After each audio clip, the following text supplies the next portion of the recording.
826. And I am also the Chief Deputy Whip of the Democratic Caucus in Atlanta. I am a very proud wife of a retired veteran of 23 years United States Army, as you can see. I live, work, and play in the Fort Gordon military community, and I know firsthand that veterans and military families face a unique set of challenges. Georgia is home to over 700,000 veterans. Our military bases are the economic engines of our communities across the state, generating almost $20 billion in economic impact. This is why Fort Gordon Army Base and the Cyber Center Command is important to Georgia. As a career military spouse of Dr. Wayne Frazier, we moved 12 times in 23 years.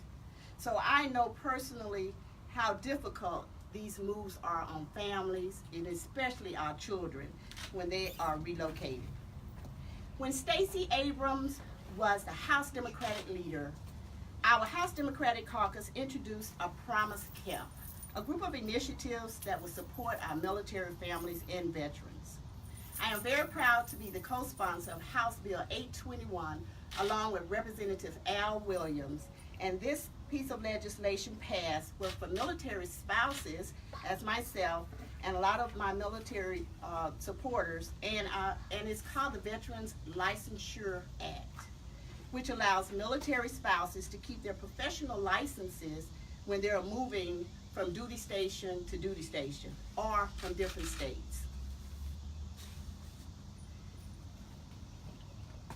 Under her leadership, Leader Abrams pledged to support our nation, which receives support from our military families that they critically need. Our children will attend excellent schools. Our families will avoid the financial struggles sometimes faced by veterans and families.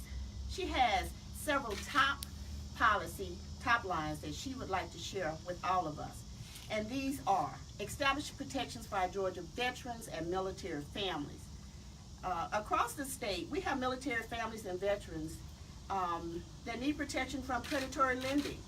We have military families that are at the poverty level, poor health, financial education, and economic mobility. She would like to improve transitions from our service to school and career. Many veterans are retiring, and they need additional funding to help them with their upper educational levels to seek those good jobs, good paying jobs here so that they can, so they can raise their families. She is top #1 is to protect our military bases, especially Fort Gordon against BRAC. We also respect the support and diversity of our troops. Stacey Abrams knows our diversity is our strength in Georgia. Veterans and service members are a valuable part of that diversity. So we are here today to make sure that you understand that she supports the Women Veterans Office and creating the Office of Military Inclusion to uplift women, veterans of color, and the LGBTQ plus veterans. She also supports veterans in the rural communities where I represent, especially in Burke County. And we also would like to end veteran homelessness. So under her leadership, those families who pledge to support our nation will receive the support they need. Our children will attend excellent schools. Our families will avoid the financial struggles. And I have worked alongside Leader Abrams for several years. I know that she has a bold idea on how to get these issues done. I can't wait to see what she accomplishes for our military families and veterans as our next governor. Thank you. I would like to now introduce you to Ms. Celeste. Ceretta. It's messing with me. Thank you, Representative Frazier. My name is Ceretta Smith, and I'm a U.S. Army veteran, and I currently serve as the president of the American Federation of Government Employees on Fort Gordon, Georgia. I'm here today in support of the Democratic nominee for governor, Stacey Abrams, because I know that Stacey Abrams believes in veterans and she cares about veterans just like me. The CSRA has been home to Fort Gordon for over 100 years, and there are roughly 40 units based on Fort Gordon. 20,000 veterans call Augusta home and make Augusta home. But too often these veterans struggle when their service ends. I have relatives and friends who have served in Vietnam, Desert Shield, OIF, OEF, and many other campaigns. And many of them suffer with PTSD, other behavioral health issues, and other health issues. Yes. And I know firsthand the struggle of trying to help them get the help that they need. Many of our veterans oftentimes live lives of isolation, and they become victims to substance abuse just to cope, to live day to day. I'm also was the military spouse, and I am accustomed to, like many military spouses are, having to every 2 to 3 years transition and give up your job and find a new job. And I still have friends and family members who find themselves in that struggle today. Every 2 to 3 years, when they transition, they have to look for new employment.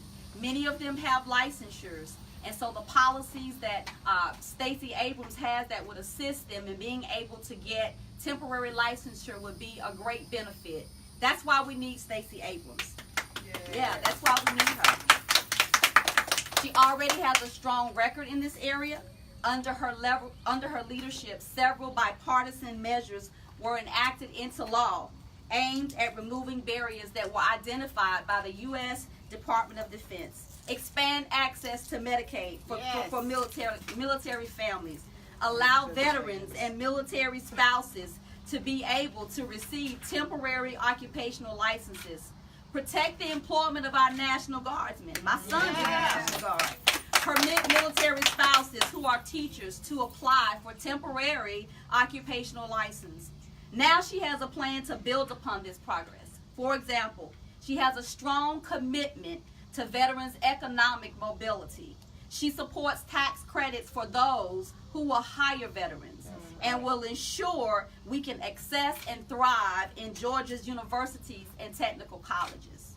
She also has bold solutions for those veterans who may live in rural areas.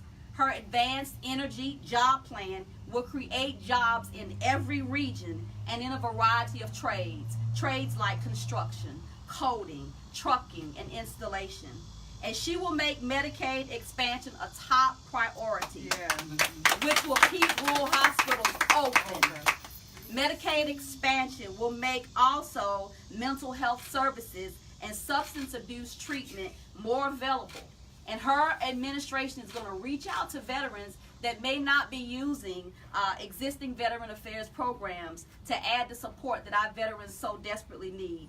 Under Abrams' leadership, our veterans will thrive economically and be incentivized to keep Georgia as their home. Thank you for joining us today. And does anyone have any questions?